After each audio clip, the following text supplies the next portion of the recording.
21 day. Skill 2 and a very good evening, everyone. Welcome to MSBS Weekly Guided Meditation by Phra Goh. Today is the 27th of January 2026. So today will be the last session for the Facebook live class. It will begin again on 10th of March. The non-Facebook live class will carry on as normal.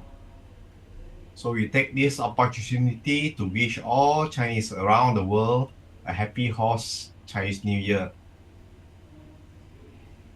This week we are continuing on the subject on Sammaditthi Sutta, right view from Majjhima Nikaya 9.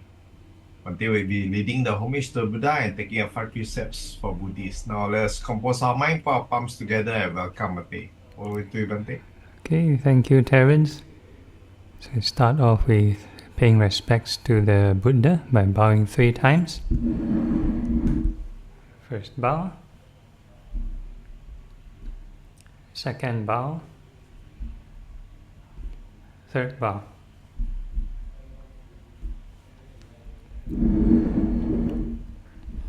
Okay, the opening chant, homage. Namo Tassa Bhagavato Arahato Samma Sambuddhassa.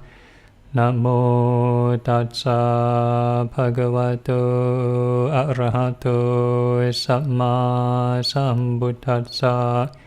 Namo Tassa Bhagavato Arahato Samma Sambuddhassa. 3 refuges. Buddhaṃ saraṇaṃ gacchāmi. Dhammaṃ saraṇaṃ gacchāmi. Saṅghāṃ saraṇaṃ gacchāmi. Dutiyampi Buddhaṃ saraṇaṃ gacchāmi. Dutiyampi Dhammaṃ saraṇaṃ gacchāmi. Dutiyampi Saṅghāṃ saraṇaṃ gacchāmi. Tatiyampi Buddhaṃ saraṇaṃ gacchāmi. Tatiyampi Dhammaṃ saraṇaṃ gacchāmi. Tatiyampi Saṅghāṃ saraṇaṃ gacchāmi. And the 5 precepts. Pāṇātipada Veramani Sikkhapaddaṃ Samadhiyāmi. Adinādāna Veramani Sikkhapaddaṃ Samadhiyāmi. Kāmesu Micchācārā Veramani Sikkhapaddaṃ Samadhiyāmi. Musāvādā Veramani Sikkhapaddaṃ Samadhiyāmi. Suramēraya Majjapamādāṭhāna Veramani Sikkhapaddaṃ Samadhiyāmi. Sadhu, sadhu, sadhu. All right, very good evening to all.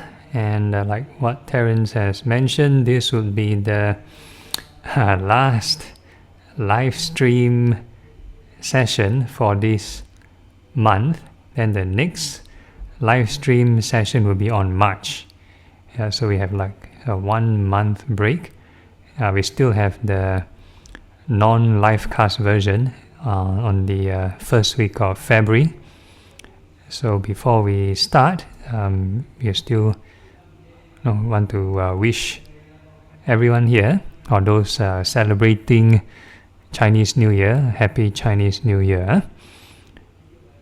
Okay, so now we are this Sammaditthi Sutta halfway, so we covered a few points already. So I think we finished the Four Noble Truths. Okay, so now we are here. Okay, so So you covered a few things before then on skillfulness, unskillfulness, on the nutriment, Four Noble Truths, and now on this aging and death. Aging and death. So this is the start of dependent origination. Proper, yeah?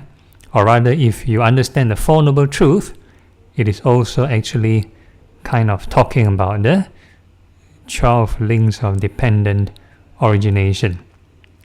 Okay, so let's start off. So Venerable Sariputta is starting off with the last one, aging and death.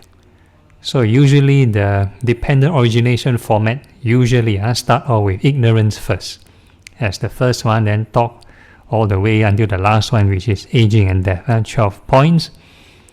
Then this one is like Tobalik, the opposite, starts with aging and death.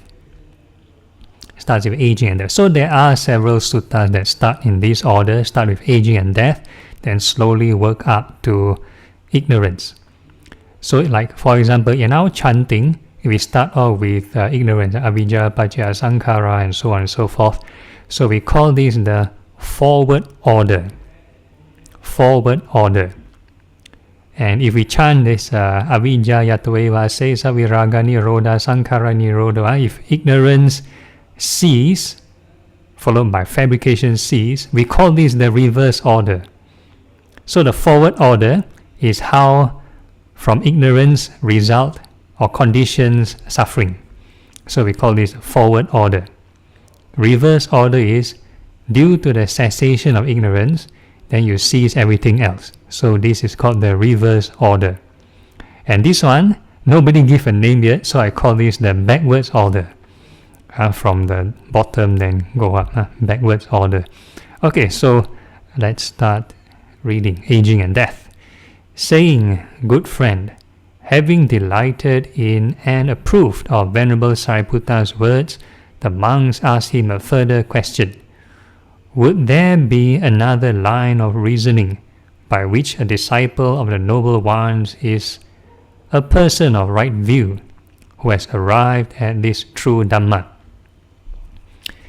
Yeah, so the rest of the monks still have not enough of Venerable Sariputta's wisdom. They travel all the way down to hear him talk. Cannot be just hear one short teaching, then they contented. So they want to squeeze every bit out of Venerable Sariputta. Can you give another explanation? After Venerable Sariputta finish explaining already the first few points, then there's still one alternative explanation. So this is when Venerable Sariputta starts talking about dependent origination. Okay, next.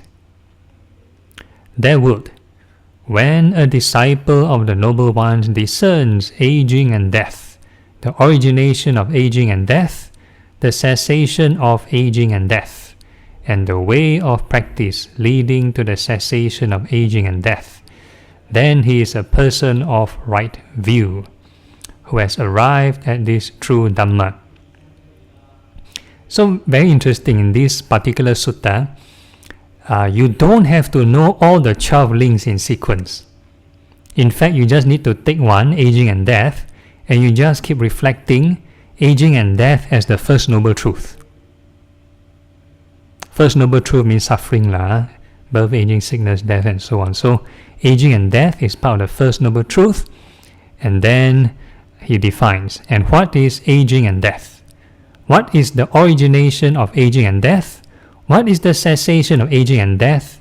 What is the way of practice leading to the cessation of aging and death? So just by taking the 12th point of this dependent origination, the 12th link only, you don't have to know the first 11 links.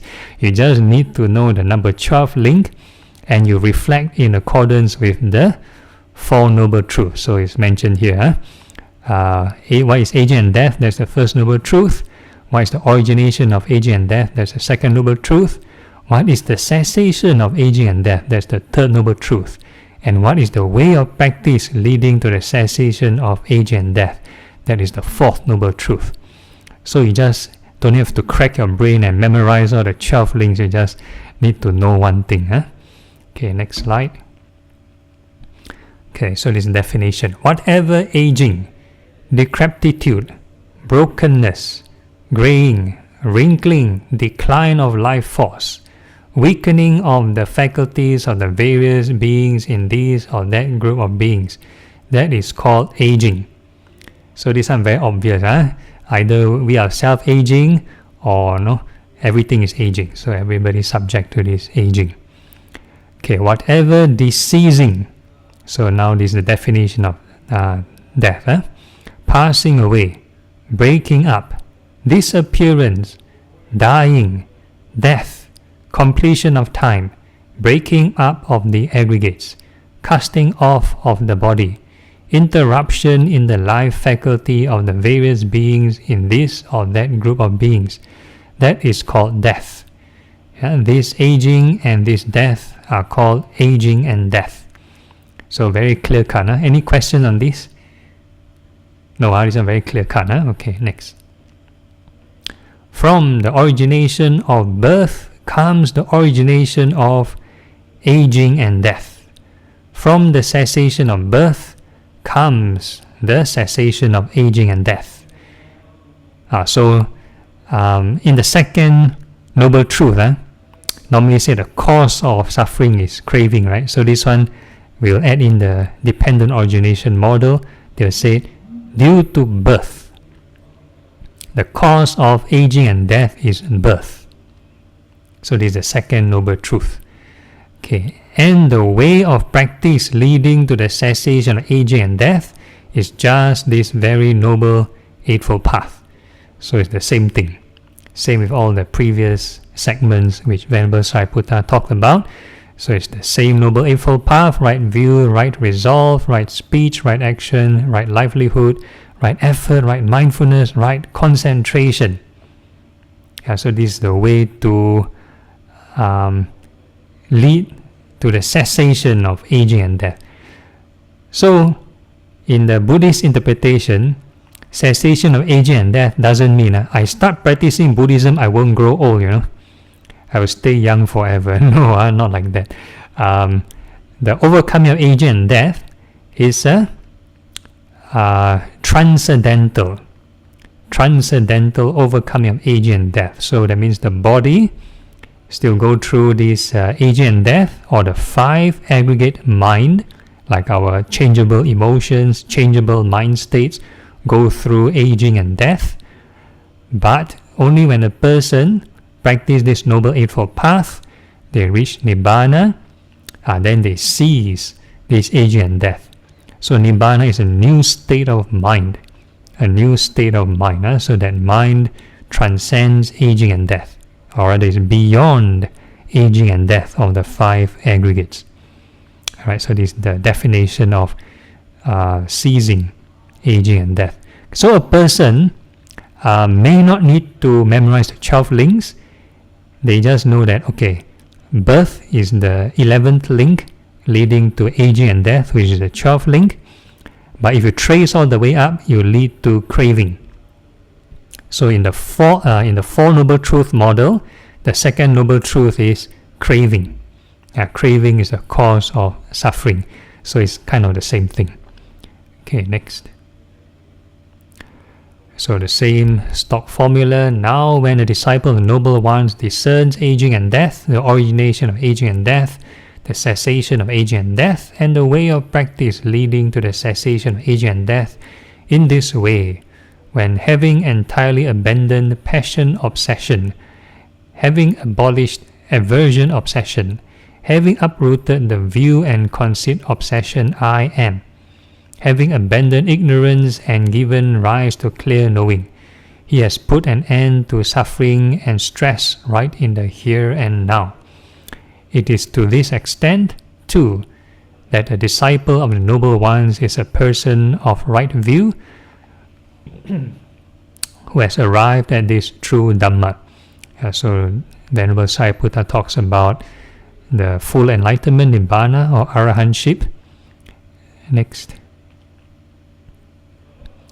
Okay, so then he continues on. So this is a repetitive model. So after aging and death, next up the chain will be birth. Next up the chain will be birth. And you probably see the similar pattern. So the rest of the monks still want to squeeze Venerable Sariputta, saying, "Good friend, having delighted and approved of Venerable Sariputta's words, the monks asked him a further question. Would there be another line of reasoning by which a disciple of the Noble Ones is a person of right view who has arrived at this true Dhamma?"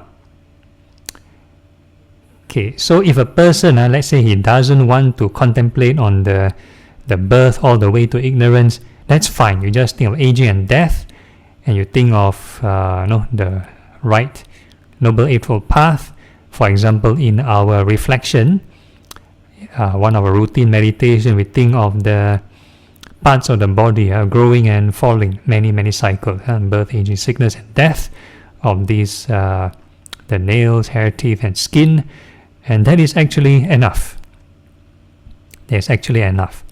If a person apply the right thought, or they apply the rest of the Noble Eightfold Path, it will reduce the craving. You reduce the craving. Alright, next. There would, when a disciple of the Noble Ones discerns birth, the origination of birth, the cessation of birth, and the way of practice leading to the cessation of birth, then he is a person of right view who has arrived at this true Dhamma. So still the same Four Noble Truths. So in this case, birth becomes the first Noble Truth. Previously, in the previous segment, birth is the cause of aging and death, which is the second Noble Truth. So now they shift up.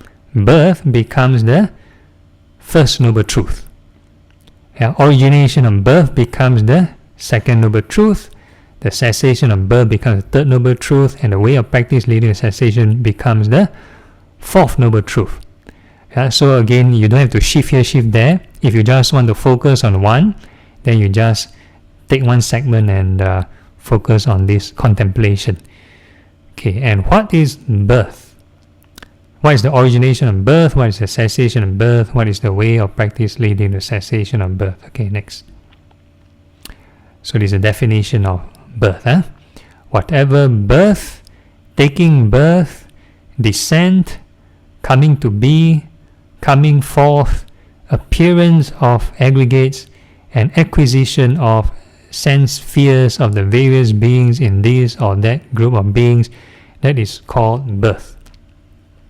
So the term here, descent, in the first line, descent is for the womb-born beings. Womb-born beings, that means like humans or certain animals. We are not spontaneously born. Certain devas, they just appear, they don't need like pregnancy and all that, they just appear. We call it spontaneously born.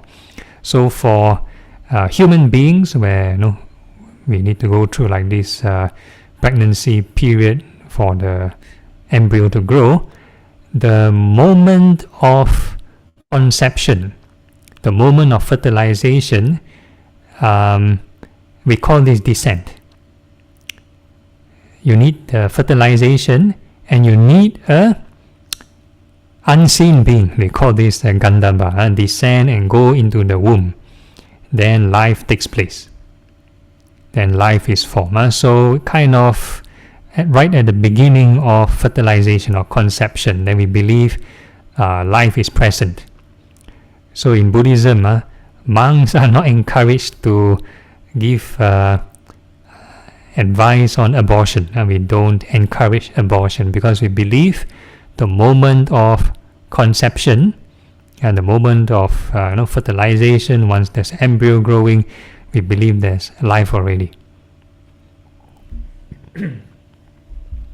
Okay, then the other types of beings, various beings, appearance of aggregates could appear at the moment of the embryo growing. Appearance of aggregates could appear at spontaneous born beings. Those unseen beings, they can just manifest directly without pregnancy. So we call this appearance of aggregates. So we call this birth. Okay, from the origination of becoming comes the origination of birth. So in the 12 links of dependent origination, before birth, there's this thing called becoming. So that's the 10th link. Becoming is the 10th link before the 11th one, which is birth. So that's the second noble truth in this particular model. From the cessation of becoming comes the cessation of birth, and the way of practice leading to the cessation of birth is just this very noble eightfold path. Same thing. Right view, right resolve, right speech, right action, right livelihood, right effort, right mindfulness, right concentration. Alright, next. Now when a disciple of the noble ones discerns birth, the origination of birth, the cessation of birth, and the way of practice leading to the cessation of birth, in this way, when having entirely abandoned passion obsession, having abolished aversion obsession, having uprooted the view and conceit obsession I am, having abandoned ignorance and given rise to clear knowing, he has put an end to suffering and stress right in the here and now. It is to this extent, too, that a disciple of the noble ones is a person of right view who has arrived at this true Dhamma. So the same stock formula. Okay, next. Okay, any questions so far before I move on? Because it's more or less the very similar pattern. No question. Okay, so I continue. Okay, now we talk about becoming. So after Venerable Sariputta explained what is birth, then these monks continue to ask, saying, "Good friend, having delighted in and approved of Venerable Sariputta's words, the monks asked him a further question. Would there be another line of reasoning by which a disciple of the noble ones is a person of right view, who has arrived at this true Dhamma?" Okay, next.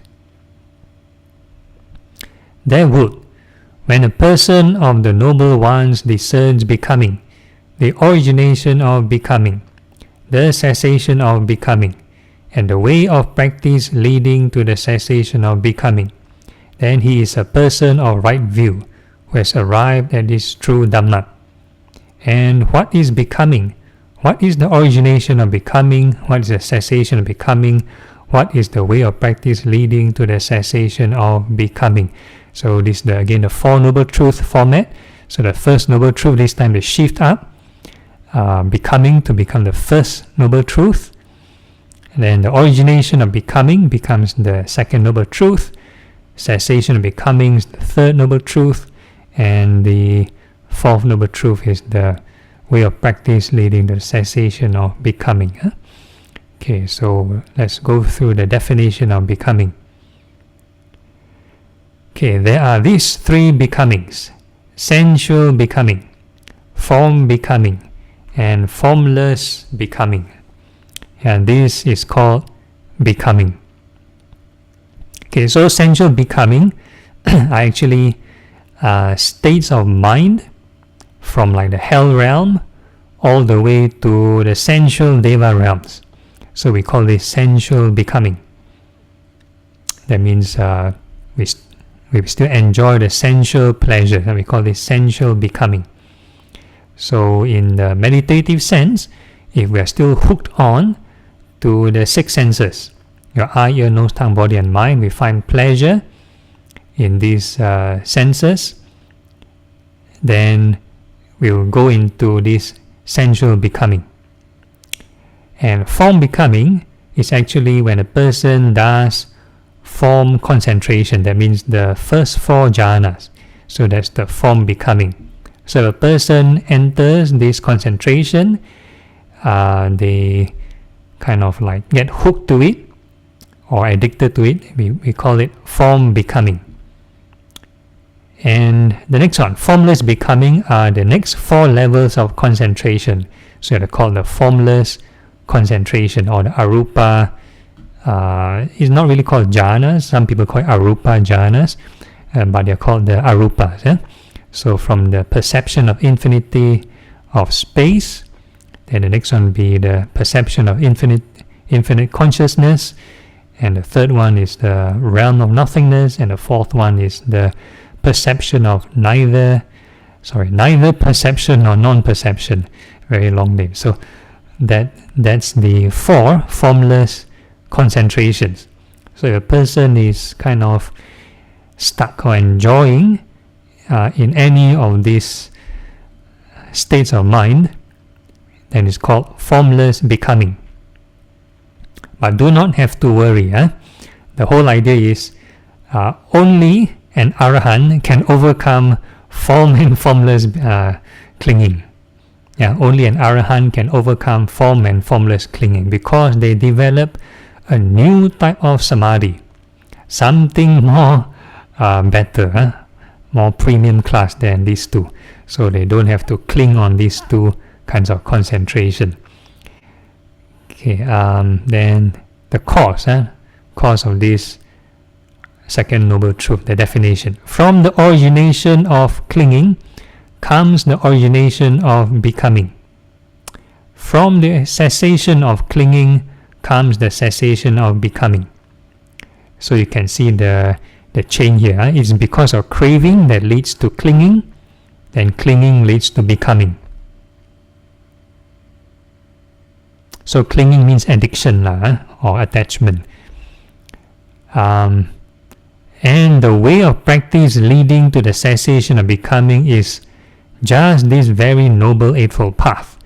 Right view, right resolve, right speech, right action, right livelihood, right effort, right mindfulness, right concentration.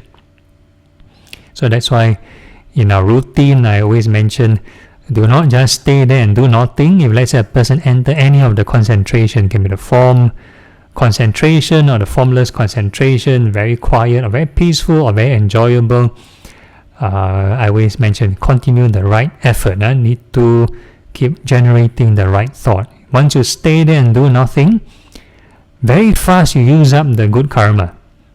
Very fast you exhaust the enjoyment. You stay there, or rather the peace is built up due to certain causes. Like for example, you need plant certain seeds, then the certain fruit eventually ripen from the plant growing. If you just enjoy eating the fruits and never plant the seeds, then very fast the fruits will be gone. And the plant will be botang and no more fruits. So this is what happens if a person just enjoy the quietness without applying the right thought. You're just eating up all the fruits, and once all the fruits are gone, the peace is gone, then everything is gone. Then you just fall back to square one. Then you end up going back to sensual becoming. The sensual becoming, or the sense imprint, sense contact, will overpower the form and formless concentration. So you might experience this. You sit down, enjoy, or very quiet, or enter certain concentration. After some time, you forget to generate right thought. Then very fast, the mind starts to daydream already. Because the mind will chase after sensual pleasure. This is the nature of the mind. So it will cling to the next strongest emotion. Alright, next slide. Now, when a disciple of the Noble Ones discerns becoming, the origination of becoming, the cessation of becoming, and the way of practice leading to the cessation of becoming in this way, when having entirely abandoned passion obsession, having abolished aversion obsession, having uprooted the view and conceit obsession I am, having abandoned ignorance and given rise to clear knowing, he has put an end to suffering and stress right in the here and now. It is to this extent, too, that the disciple of the Noble Ones is a person of right view who has arrived at his true Dhamma. Okay, so again, same stock formula. Next. Okay, so I'll end the sharing here. If not too much information overload, it's more or less the same format. It goes up the chain. Any questions?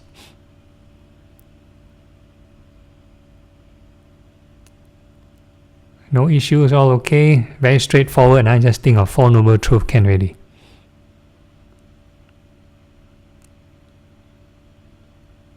Okay, if there are no issues, then we go for a 5-minute break. Then we come back for this guided meditation.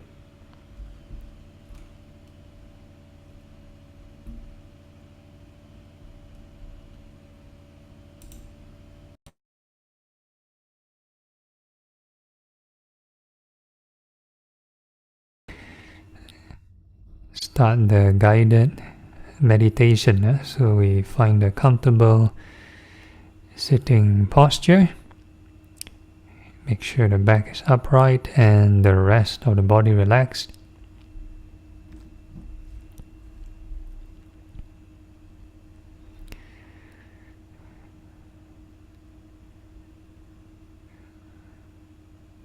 Okay, so in this first part of the meditation, we are doing the impurities of the body meditation.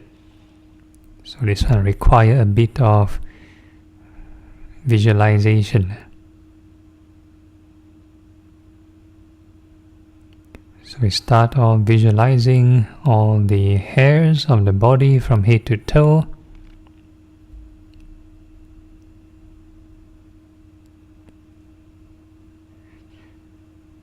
So visualizing the hairs itself, there's no Dhamma value. Any hairstylist also can visualize the hairs. So we are going to apply the Eightfold Path, the right thought. We are going to wish the hairs well and happy.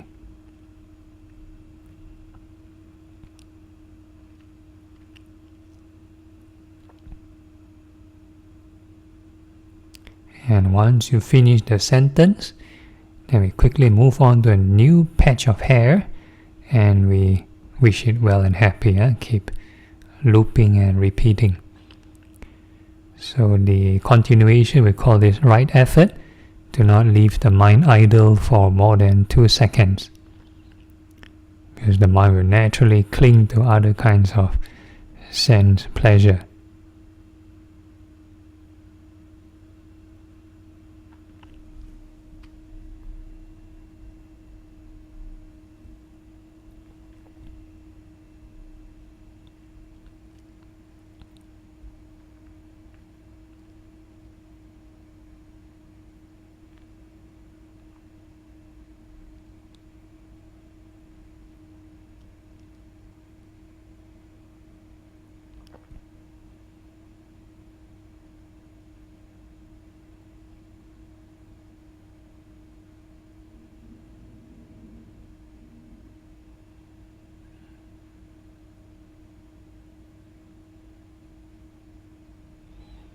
And if you do it correctly, then it should lead to a reduction of craving aversion.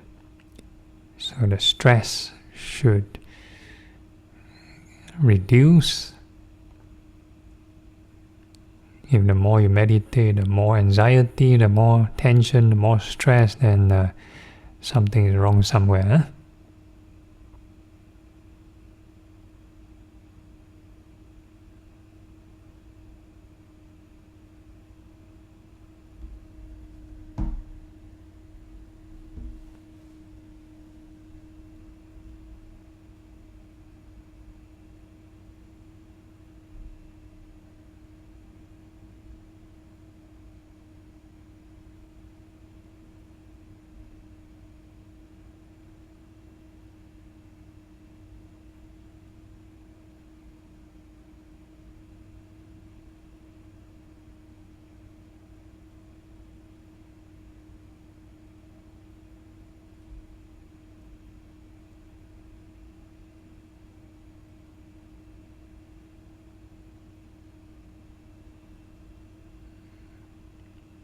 So make sure the mind is quite settled down. So there should be a point where there's a certain limit to settling down of the mind. And you find that the mind cannot calm or settle any further. This is like the maximum limit already. And we call this your neutral baseline state. So this neutral baseline state will actually shift the more you progress. So it's not the same state all the time.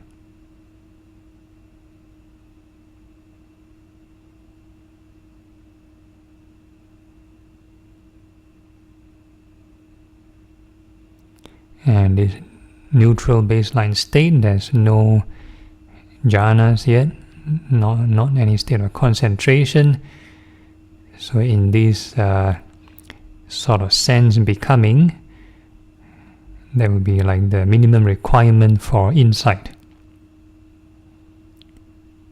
So now we are going to switch and think of impermanence. All these hairs go through birth, aging, sickness, death. So we think of the hairs growing and falling, many cycles.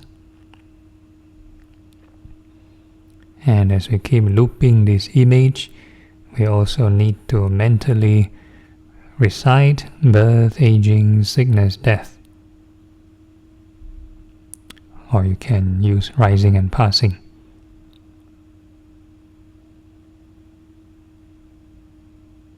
So the same thing, right effort means keep looping the image, don't have to over imagine any other scenarios.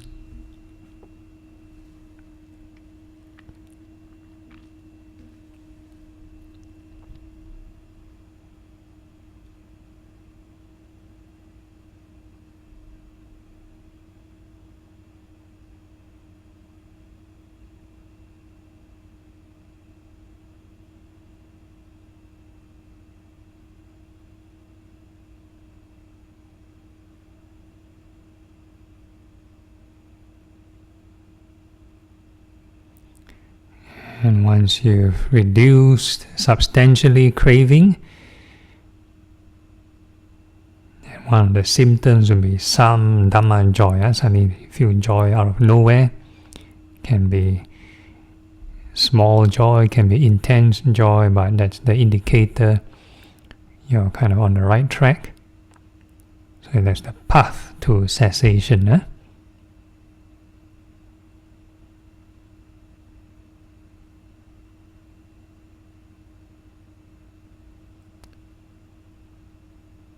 And keep on maintaining the right effort, keep on reflecting on birth, aging, sickness, death, or rising and passing.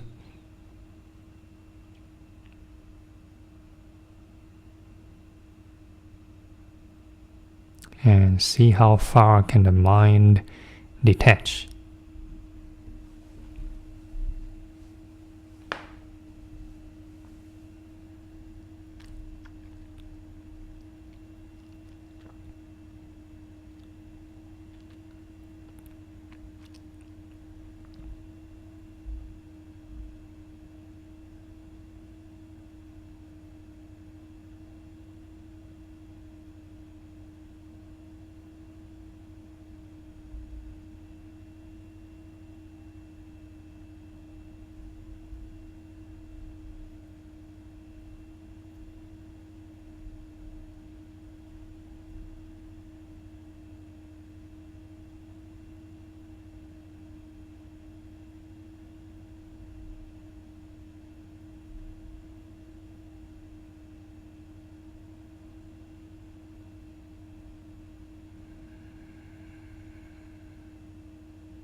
So as long as there's clarity, there's still wakefulness, and you can experience calmness and detachment through skillful thinking, means you're on the right track.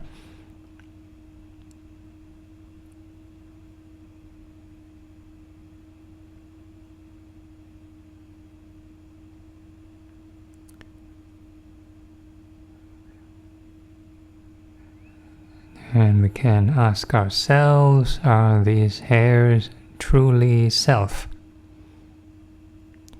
Can we tell the hairs not to go through birth and death?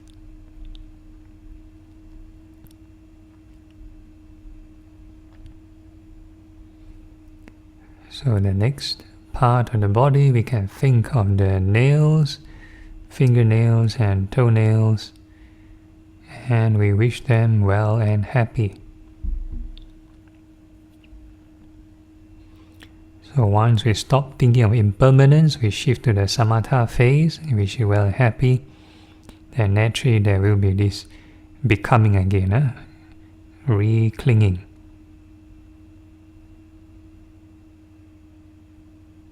So you just observe this attachment process.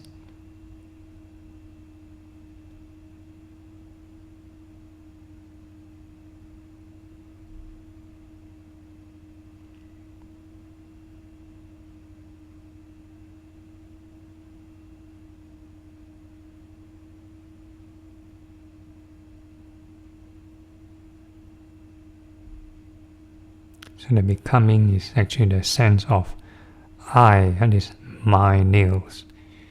It's part of me.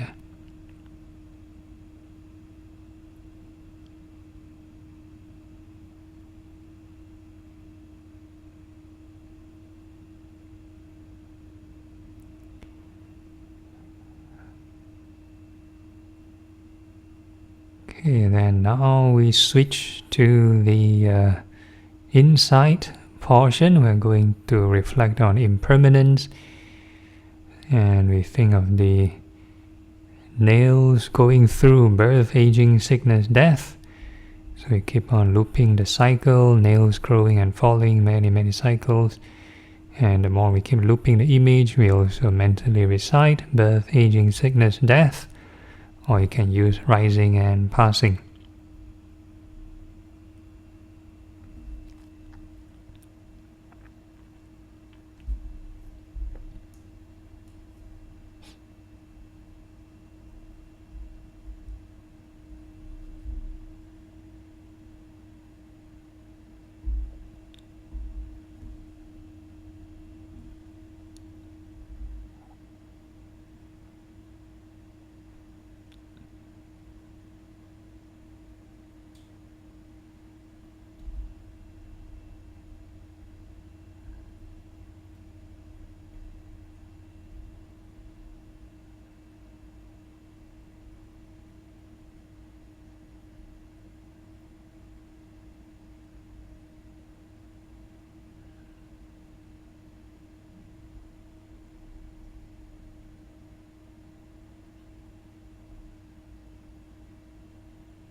And you check this sense of becoming and clinging.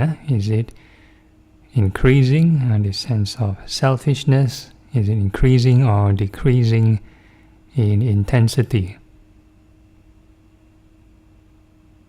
Once you apply the Noble Eightfold Path, you think of impermanence, and it should lead to the path of cessation.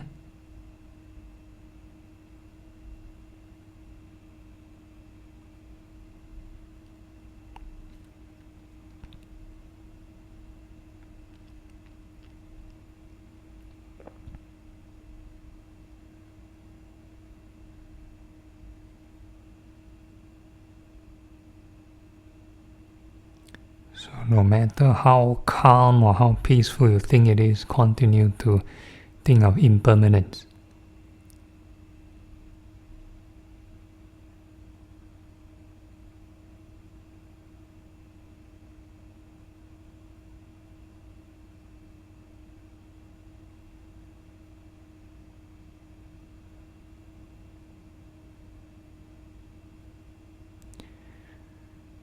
Okay, then we can ask ourselves, are these nails truly self?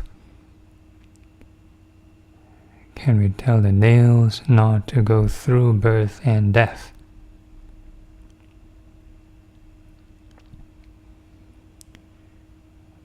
And next we can think of the teeth, all the teeth inside the mouth.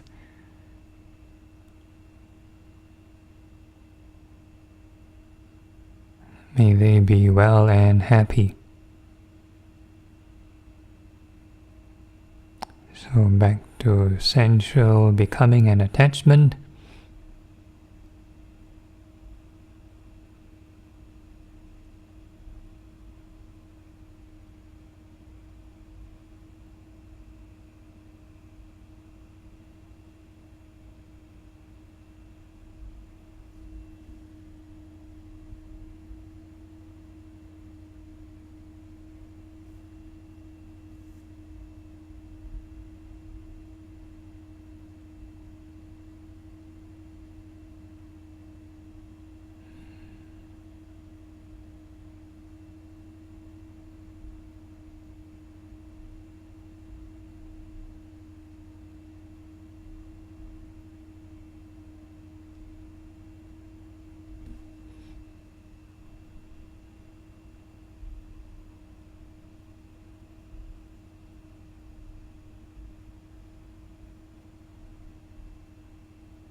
And all these teeth are subject to birth, aging, sickness, and death. So we move on to the detachment phase.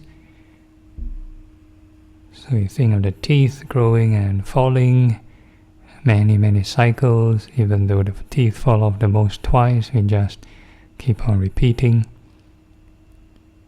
And the more we keep looping this image, we also need to mentally recite birth, aging, sickness, death. Or you can recite rising and passing.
So this is when the Noble Eightfold Path play an important role.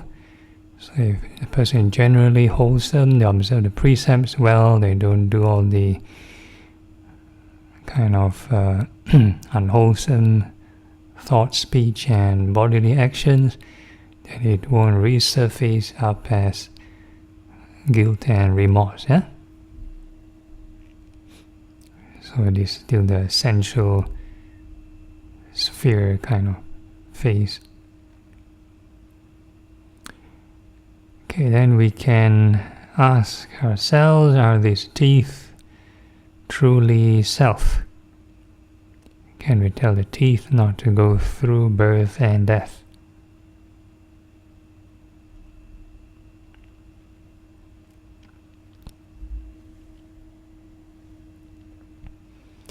So the next part of the body, we can think of the skin. We wish all the skin well and happy, every patch of skin well and happy.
And all the skin are subject to birth, aging, aging, sickness, death.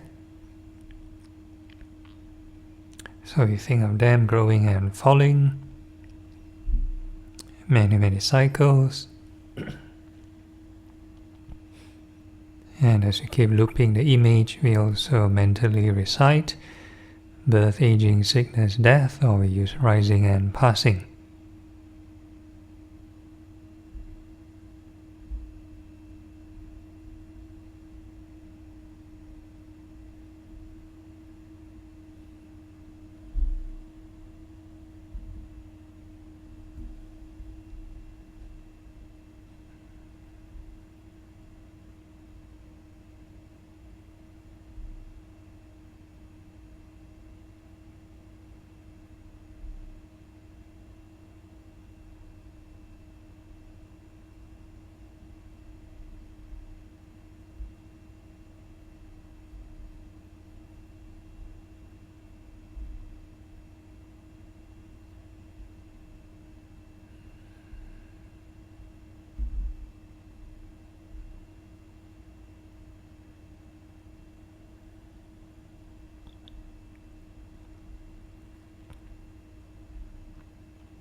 The whole idea of thinking of impermanence is to cease becoming, clinging and becoming. And once you become a character, like you think of this is my skin, my body, you get upset and all the dramas affect you, and then that's all the suffering.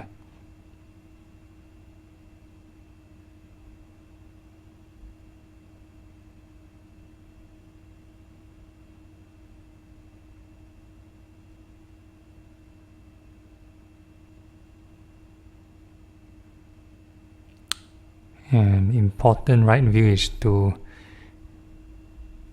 acknowledge that all these stray thoughts are considered unskillful, part of suffering. Some people might enjoy the stray thoughts, enjoy the entertainment drama shows of the mind.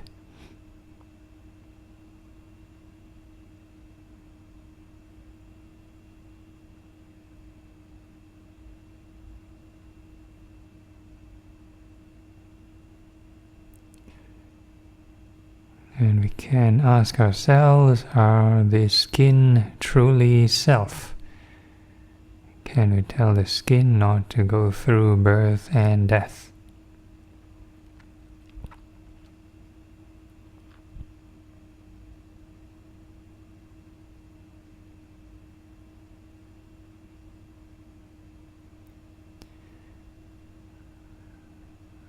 And the next phase of the meditation, we are not going to visualize anymore. We are just going to familiarize ourselves with the 4 element sensations. So these are the earth, fire, wind and water elements.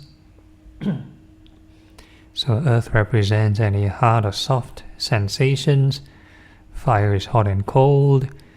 Wind is fast, slow movements. And the water is the moist or dry sensations.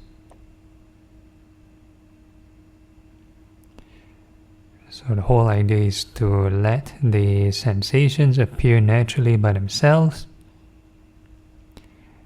And we just take note. Once any sensation appears, we are going to wish it well and happy.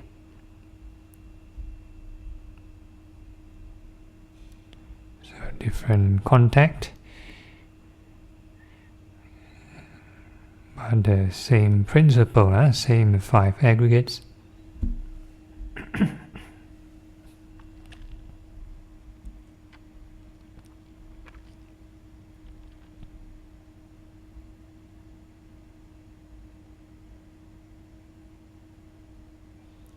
So same right effort. Any sensation appear, then we need to wish it well and happy. Once you don't generate right thought and right effort, and the mind will just generate stories and a lot of drama shows.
And once the mind has settled down, calmed down to this neutral baseline state, then we take note of this emotion for reference.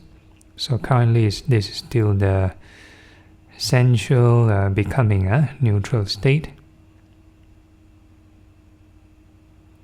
And now we're going to cultivate boundless loving kindness. And we're going to wish, may all beings in all directions be well and happy, above, below, and all across all directions. May all beings be well and happy.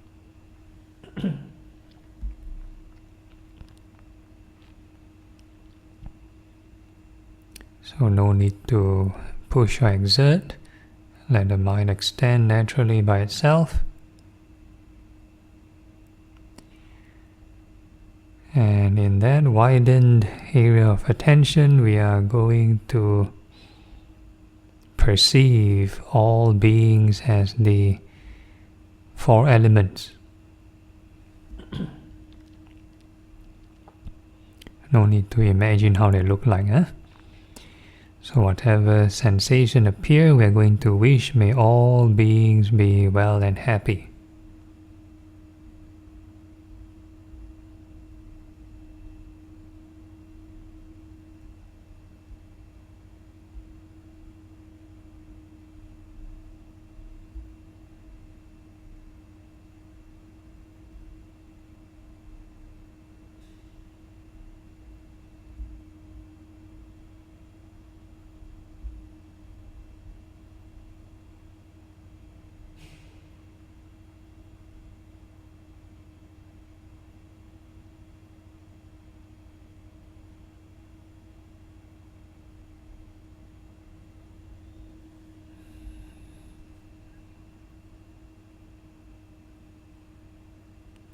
So make sure you can hear yourself in the mind reciting, may all beings be well and happy.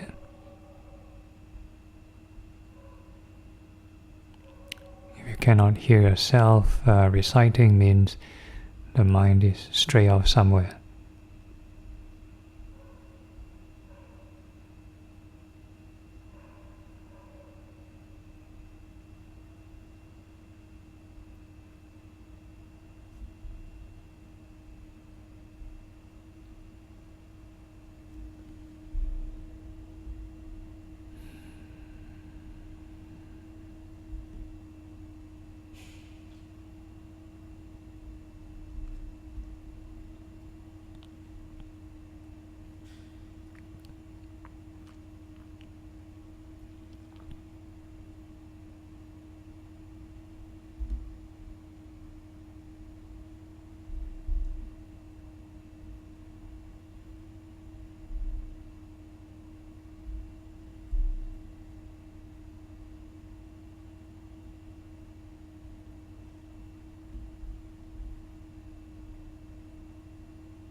Okay, for those who are still following, if you keep on planting the seeds, the right thoughts, right effort, everything, keep on wishing may all beings be well and happy, and it may trigger this right concentration.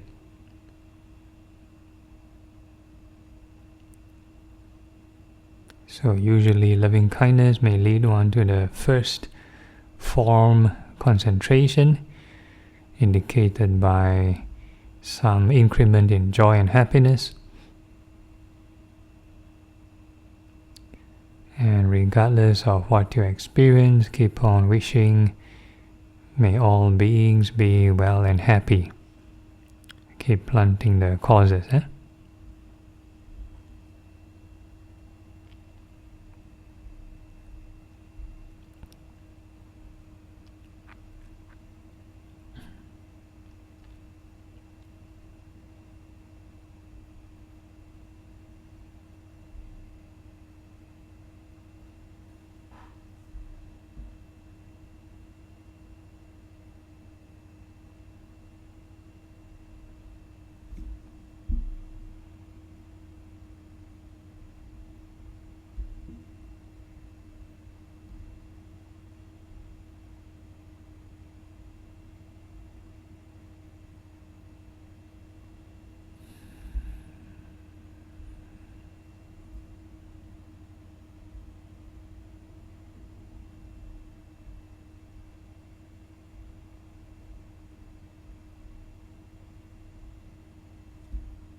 Okay, and now we move on to the insight portion.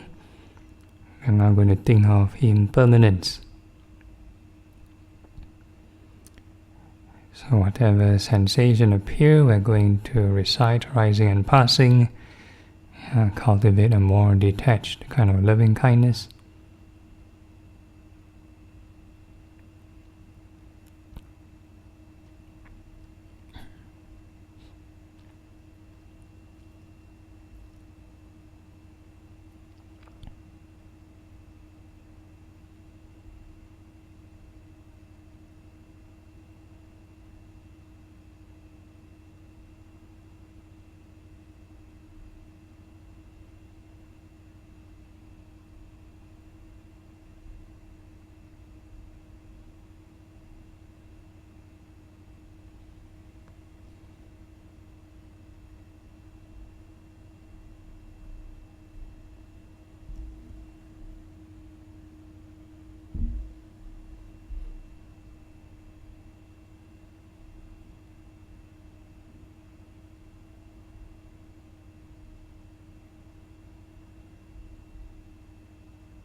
Okay, and if the joy of detachment start to disappear, and one may experience this neutral and stronger kind of neutral,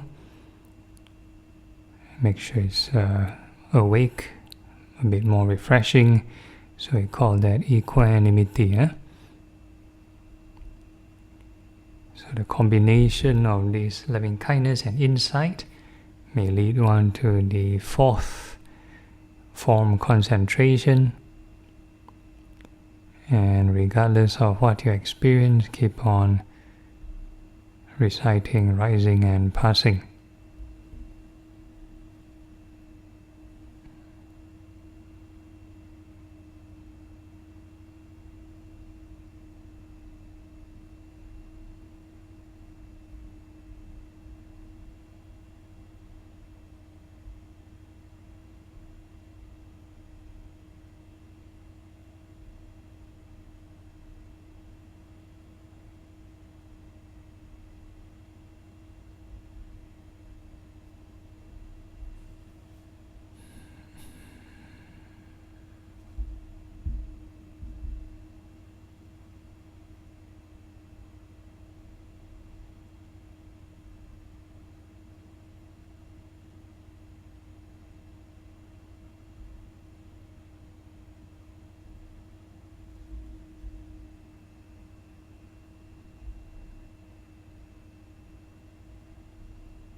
And then we move on to the second sublime state, which is compassion. So we are going to wish may all beings be free from suffering, using the same lowest common denominator, the four elements. Don't have to visualize or imagine any scenario, any element appear, they are all subject to clinging and suffering. So any sensation appear at that time, we need to proactively keep wishing, may all beings be free from suffering.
Okay, if the conditions are right, keep on wishing may all beings be free from suffering, and this compassion may lead one to the second form, concentration, indicated by some joy and happiness. And regardless of what you experience, keep on wishing may all beings be free from suffering. Keep planting the causes.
And then we add some insight. We're going to reflect how to overcome suffering, which is to uncling ourselves from the aggregates. So we're going to think of impermanence, to shake off this clinging. So any sensation appear, we're just going to recite or mentally recite rising and passing.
And if the joy of detachment start to disappear,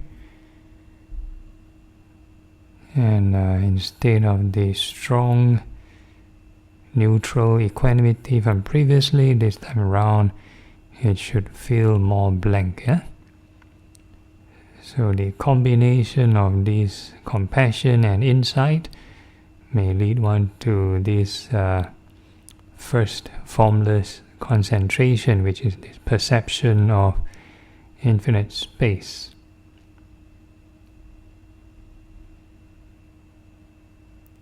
And regardless of what you experience, just keep reciting rising and passing.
Okay, then we move on to the third sublime state, which is appreciative joy.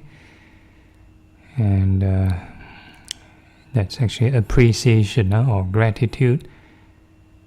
So all beings, whenever or every moment, every second, all beings will gain a new experience. So whenever we detect any sensation, we can actually rejoice with all beings. So use the lowest common denominator, the elements. Don't have to imagine any scenario. Any sensation appear, rejoice with all beings.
And if the conditions are right, you keep on rejoicing with all beings, and this appreciative joy may lead one to the third form concentration, indicated by this new pleasant emotion, the factor of happiness.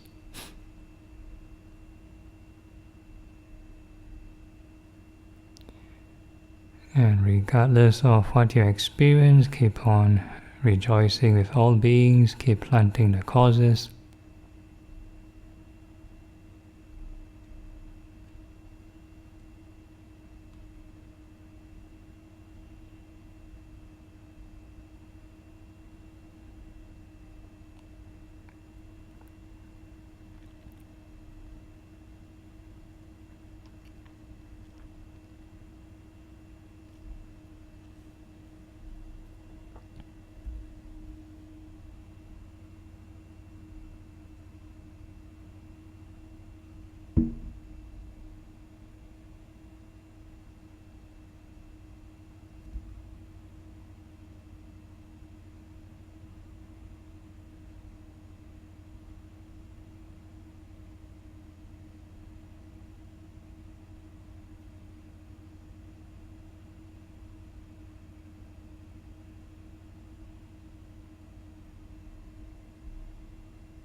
Okay, then we add some insight. We're going to reflect all beings will eventually be separated from what they have achieved. So similarly, all these sensations don't stay with us 24/7. They come and go every moment. So we keep on reciting, rising and passing with every sensation.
Alright, and before we conclude the session, same gentle reminder: in all activities, whether we're standing, sitting, walking, or lying down, we can be mindful of impermanence or the sublime states, and with that we can gently open our eyes, formally end the session, and formally generate right thought.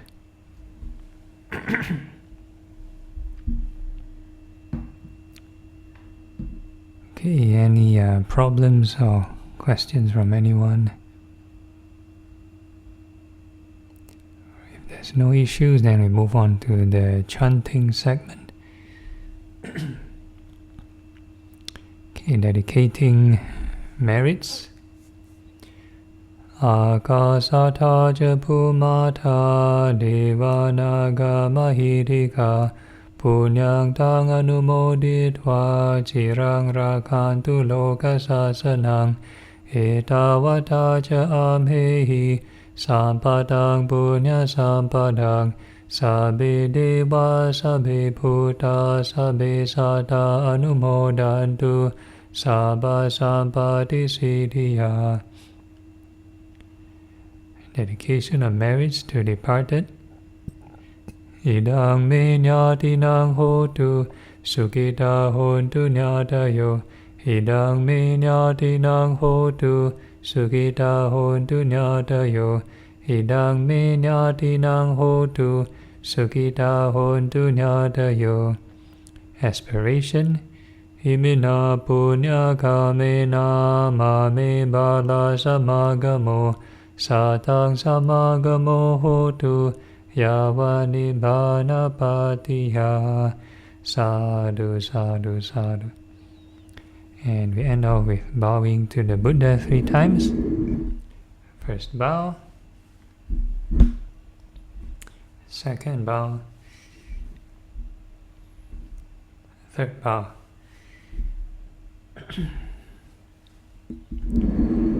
Okay, that's it. Any announcements from Terence? If not, then good night.